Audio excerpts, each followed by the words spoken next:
Et salut les potes, petite vidéo Enutrof aujourd'hui. Bon, c'est pas ultra original, mais vas-y, de toute façon, à part Eka Flip, Sadida Broken, il n'y a pas énormément de trucs à montrer dans cette méta en ce moment. Donc on va rester sur des basiques efficaces qui marchent bien parce qu'on me les demande à chaque fois. Donc aujourd'hui, Enutrof, full feu. Prochaine vidéo, je pense que vous aurez droit à la même chose en mode full AJ. Let's go. Et on est parti direct dans ce premier combat. Excusez-moi, on a perdu quelques petites secondes. On est contre Resbombs en roublard, qui va jouer bien évidemment en roublard full agi pour nous spammer un maximum d'érosion. Nous, bon, avec ce petit build feu, qu'est-ce qui peut être pas mal contre roublard? Bon, on va avoir la désinvocation qui va nous permettre de quasi one-shot les bombes. On va avoir un bon régène qui va permettre de pas nous faire finir en seulement 2 temps. Mais on n'aura pas énormément de burst étant donné que ben, c'est soit on joue en cadre en feu, soit je joue en bouclier possédé. Donc bah pas de bouclier dommage distance. Ça me fait un petit peu défaut là-dessus. J'avoue que là, je me retrouve en bouclier possédé, c'est un peu chiant. Donc on revient sur le combat. Faut pas se laisser déborder. Classique. Ce petit roublard, il nous agresse avec son ambulante et tout, essayer d'avoir le maximum de bombes à lui sur le terrain. Mais dans l'idée, on devrait pas être trop en danger pour l'instant. Tant que ces bombes sont en mid-mat et que nous on est à l'extérieur, ça devrait bien se passer. Il prend quand même des bons dégâts directs, hein. Moi, je sais que pour l'instant, tant qu'il y a la pre-tech, euh, c'est pas très avantageux pour moi d'essayer de prendre des dégâts de fou. Je me dis autant que j'arrive à sustain le plus possible en attendant la fin de sa petite pre-tech. Ok, ok. Il va recommencer la même, cadence, cadence. En vrai, c'est pas mal, hein, à partir du moment où on a de l'érosion sur la tête, spammer des dégâts bruts comme ça, c'est pas plus mal. Après, là, j'avoue que j'avais une très grosse vita de base, plus de 5000. Donc, bon, au moins, je pars avec une grosse vita de base, ça m'aide. Ça va m'aider à tenir véritablement. Là, je me dis, vas-y, faut tenter. Je vais shielder, pardon, booster un petit peu ma malle pour qu'elle me soigne un petit peu plus. Mettre ma pelle dans la ligne de vue pour lui éviter d'avoir une free explosion sur la bombe. Il va devoir claquer une bombe collante pour l'exploser. Il me pose une petite bombe et il cadence, il frappe. Bah, faut que je continue, hein. En vrai, faut que je continue mon agression, mais là, je commence vraiment à être en danger de dingue, hein. Oui, j'ai pas le sorteur en plus qui me permet de switcher de position. Enfin, je l'avais en plus, mais je l'avais juste pas dans mes sorts. Donc, le tour était pas exceptionnel, mais au moins, je proc un Sylvestre et un Sylvestre et un, comment ça s'appelle, un gisement. On vient se remettre full vie. Ça, là, c'est quand même pas mal d'avoir beaucoup de vita de base avec un gros soin. Ça permet de pas se prendre un one-shot tout de suite. Là, j'étais pas sûr. Est-ce que vraiment il aurait pu me tuer avec aimant de dernier souffle explosion? Je sais pas. Peut-être, peut-être pas. À savoir que j'avais un big 50% de res, peut-être bouclier résistant, je sais plus exactement. Et donc là, il va falloir clutch, hein. Euh, on va se chance, on va s'axel parce que c'est quand même le plus important. Je réfléchis voir ce que j'ai à faire. On va claquer une petite désinvoque, un petit coup de marteau pour placer notre ébène et le mettre dans son mur. C'est plutôt pas mal. Ça fait un bon tour de dégâts. On arrive à s'extirper un peu de ce bourbier. Il claque son dernier souffle. Mais là, il avait pas trop moyen de me mettre une triple explosion. Ou alors sinon, c'est que j'avais pas le tour. Ah, voilà, ça va juste me pousser au blabot. Ça ne tuera jamais, hein, très clairement. Et on va pouvoir prendre ce kill juste derrière sans trop de problèmes. Bon voilà pour ce premier petit combat en feu contre Roublard. Ça s'est plutôt bien passé. Faut pas se laisser déborder. Mais vous voyez qu'avec la quantité de soins qu'on a sur ce build, on arrive vraiment bien à sustain tant qu'il n'y a pas l'héros. Bon allez, on enchaîne avec un deuxième, c'est parti. Et on est parti dans ce deuxième combat. Je me mets en vitesse x2, hop, et on est parti. On est contre un petit Feka. Alors j'avoue que dans l'idée, comme ça, j'aurais pu croire que ça allait être un combat auto-win. Vous allez voir que pas du tout. Euh, le Feka a sorti vraiment un très bon mode pour gérer Nutrof. Je crois que j'ai jamais vu un Fekam sortir un si bon mode pour gérer Nutrof. Donc on va voir ce que ça... Enfin, vous allez voir ce que ça donne en pratique. Mais il avait vraiment des très bons dégâts, des res totalement corrects. Et pour un Feka, vous allez voir une capacité à se sustain, à se soigner, mais vraiment impressionnante. Bon, nous, il va falloir proc un maximum de heal. Il va vraiment pas falloir se laisser déborder. Donc, on proc Grunob, Sylvestre, Gisement, un petit plus 1000. Vous allez voir que même là, avec mon énorme sustain, il va quand même réussir à mettre de bons dégâts. Bon, alors, c'est sûr que s'il commence à jouer au concours de kéké de dégâts avec moi, il va perdre. Mais hop, il me sort un giga coup de marteau des égarés avec le pavois qui le permettent de se remettre totalement full life. Ça me met pas bien, hein, en vérité. Hein. Je me dis, merde, là, soit va falloir le jouer à l'aéronate, soit va falloir lui mettre une très très très grosse pression pour le kill rapidement. Bon, je sais pas exactement ce que je vais faire, mais bon. Je sais juste qu'il faut pas que je me laisse déborder. Même si je joue avec le feu, que je me laisse mettre un HP par des gros dégâts de Feka, tant que j'arrive à garder mes 500 PV en fin de combat, il peut pas me tuer. Hmm. Alors, quoi de plus ce tour-là? Je pense qu'il va falloir que je m'extirpe de ces glyphes. Voilà, on va se chance Axel. On va gisement. Ok, j'avais déjà mon ébène. Faire un petit debuff. Et se reculer, hein. Voilà, le petit gisement qui proc à plus 800, ça fait vraiment du bien. Le petit coffre derrière. Donc, vous voyez, en termes de HP, on est bien, hein. Si on doit jouer au concours d'HP max comme ça, je vais gagner. Je vais mettre plus de dégâts que lui. Alors, c'est pas que je vais mettre plus de dégâts que lui, hein, mais bon, j'avais déjà 1000 HP de base de plus que lui. Alors, je sais qu'il va se retrouver en galère avant moi. Est-ce que je décide d'aller le chercher là? Je crois pas. Non, je vais prendre mon ébène, me donner de la PO. Voilà, très bien. Et mettre une deuxième pelle. C'est plutôt pas mal, hein. Ça sert à rien de forcer plus avec une boîte à outils. Non, je décide de même pas venir avec le coffre. J'ai 3008 HP, je considère ça suffisant.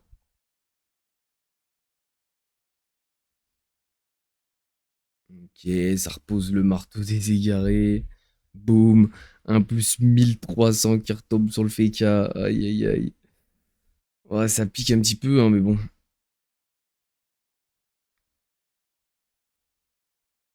Ok.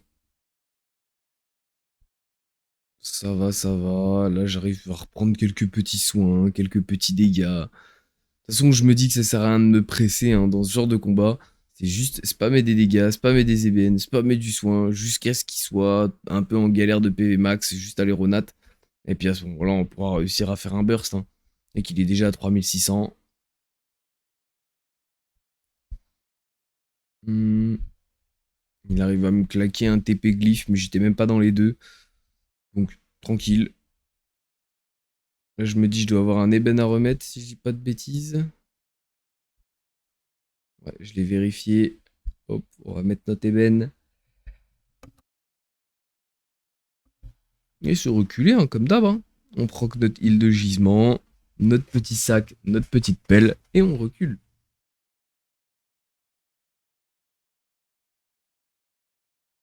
Ok, il va essayer de m'attirer à fond.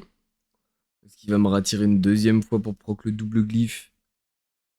Non, il va claquer une manœuvre, mais du coup, il aura pas assez de PA. Ah si, ok, il va double glyphe quand même. Là, on a déjà l'ébène de placer. Je vais sortir du petit glyphe R, histoire de taper pour de vrai. Puis, en vrai, là, je peux commencer à frapper fort, juste, hein. Ok, non, je dis ça, et puis au final, je pose une malle, et puis je me soigne, mais... Bon, je peux jouer safe, hein, en vérité, dans cette game. Mais on voit que ma Vitamax a quand même bien baissé, hein. Je suis parti avec un plus de 5000 de base. Je sens qu'il frappe le poteau. Ok, là je me rappelle d'un petit fail. Hmm, ok, j'ai gisement, ça sert à rien, je vais me chance. Maîtrise Grunob, passe tour, et se full soigner. Et là j'avais totalement oublié qu'il y avait une barrière superposée sur la glyphe optique. Du coup je viens, je me pousse dedans, je me mets à -1000. Ouais, je m'en souvenais, comme un gros débile. Je la voyais pas. Elle est tête était de la même couleur, là, je l'ai pas tilté. Non, c'est pas trop grave en vérité. Et il m'a bien rattrapé en Vitamax, hein. Il m'a quand même bien rattrapé en Vitamax. Mais là, je vois qu'en sortie de son coup de marteau des égarés, il a déjà plus que 2500. Donc ça peut aller vite. Je dis ok, là va falloir spammer le debuff. Prochain tour, si j'arrive à lui reclaquer un debuff, il aura plus rien de toute façon. Donc bah, hop, on va continuer de jouer safe. Les petits gisements, les procs de mal. Et là, il va pas avoir le choix de continuer, hein. Il va pas pouvoir reposer son pavois maintenant. Je devrais pouvoir lui claquer un. Enfin, lui claquer de bons dégâts, là où lui, voilà, il va récupérer 200 HP avec son égaré. Et là, ça commence à sentir pas trop mauvais pour nous, là. On va le libérer histoire de pas s'excentrer non plus du coffre. Prendre notre debuff, évidemment. Se mettre un petit sac. Et une désinvoque. Ouais, c'est très bien, hein. Ça sert à rien de forcer plus le soin. En fait, on peut vraiment jouer avec le feu, entre guillemets, hein. Enfin, qu'on arrive à bien estimer ses dégâts et à rester un HP à la fin. Ça passe tout seul. On va retourner en fond de map, pavois corps à corps, un vue distance. Ok, très bien, très bien. Et ben nous, c'est la même. On va se remettre full vie. Hop, un petit plus 1000, 1200 qui tombe. Ouais, j'avais encore de la marge en termes de soins. J'avais même pas besoin de boîte à outils la malle finalement. Hmm. Ouais, en vrai, dans ce moment, comme je dis, ça sert à rien de se presser. C'est vraiment la détente. Tant que qu'il arrive pas à prendre l'avantage en termes de PV max, je me sens vraiment pas en danger. Hop, on va se booster PO. On remet notre petite ébène, évidemment. Allez le gêner. Et puis moi, je suis toujours full vie, hein. Franchement, j'ai pas de galère. Lui, il relance sa fortif. J'hésite en vrai contre FK, j'allais dire, à jouer la variante de l'accélération pour claquer le double debuff. Ouais, puis finalement, j'ai la plupart du temps renoncé pour laisser qu'un seul debuff. On va foncer pour aller clean tout ça. Debuff. Et taper là, hein. Ouais, voilà, hein. Là, il faut taper, il faut taper. Il faut le forcer à prendre de la régène avec ses coups d'égaré. Là, il doit déjà pas être trop bien. Il va essayer de me remettre dans le glyphe. Avec un deuxième. Ça fait des bons dégâts, hein. Ça fait vraiment des bons dégâts.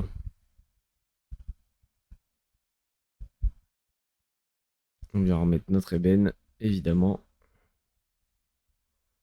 Et un petit sac.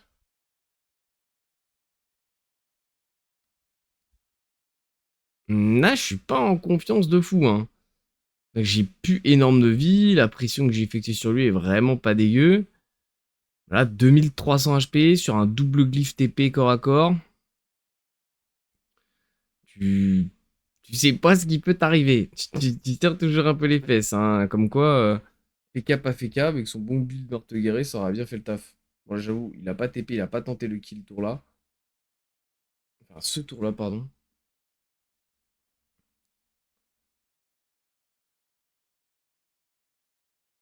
Hop, je décide d'aller le bloquer. Comme ça, j'ai pas grand chose de mieux à faire de mon tour, étant donné qu'il était invulnérable à distance. On vient prendre nos petites régènes un petit peu de partout. Et je me retrouve à 3000 HP.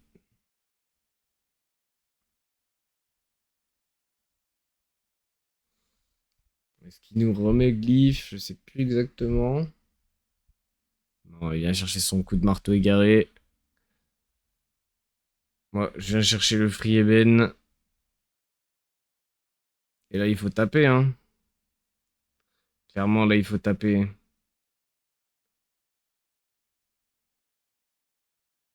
Il lui reste 227 HP avec un ébène sur la tête.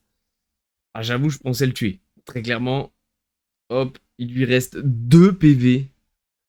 Là, il me reste 2500 HP, je suis déjà dans une glyphe, donc là, il va tout donner, évidemment. Hein.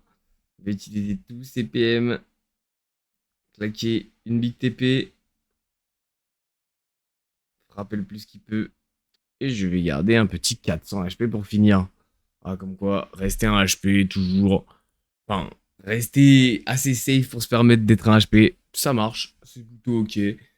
Faut juste pas se faire surprendre.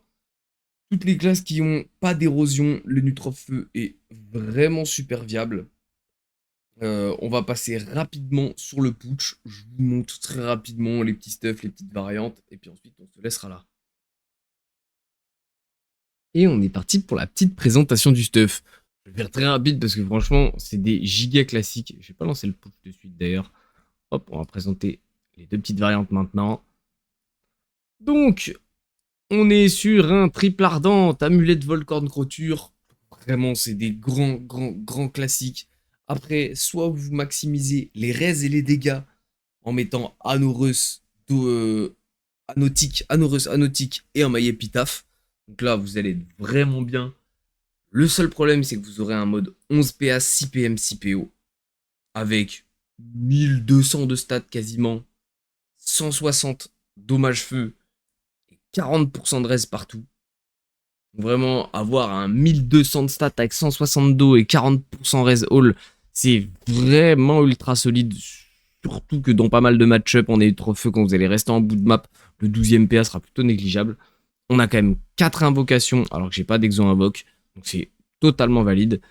Et si jamais vous tenez absolument à jouer en 12 PA, d'ailleurs je l'ai pas précisé, mais je joue avec un bouclier possédé. Donc ça peut se varier avec un cadran feu, avec un cadran terre, avec un cadran air, avec un stalac. Bon, pas mal de variantes possibles. Ce qui arrive le plus, évidemment, c'est le cadran feu pour faire le raciste, ou le phalanster, ça peut arriver quand l'ennemi risque pas d'être feu. Et ça m'arrive aussi de bourriner le plus que je peux, tout simplement avec un bête stalac. Et comme je disais, si jamais vous tenez absolument à jouer le mode en 12 PA, c'est possible. Par contre, vous allez perdre un petit peu. C'est-à-dire que vous allez perdre un petit peu en stats, ou peut-être même pas, attends, on va voir ça ensemble. Vous allez sûrement perdre un petit peu en raise, mais vous allez gagner en esquive PA, vous allez gagner un PA. Évidemment, c'est le plus important. Et mon petit mur de ronce qui est ici, on va pouvoir l'enlever pour que ce soit plus clair pour vous. Hop, et du coup, on se retrouve ici toujours avec un 1200 stats. Au final, ça n'a pas bougé. En 12 PA, 6 PM, 6 PO ce coup-ci. Avec 153 dommages feu. Donc, bon, on a perdu 5 dommages, mais grosso modo, c'est la même. Surtout qu'on a perdu 5 dommages, mais je joue ici avec cette variante-là. On pourrait mettre une cruauté de Belladone pour augmenter les dommages à plus de 160. Mais je préfère y mettre ça pour aligner les raises. Et du coup, ici, on se retrouve avec un 48, 38, 38, 34.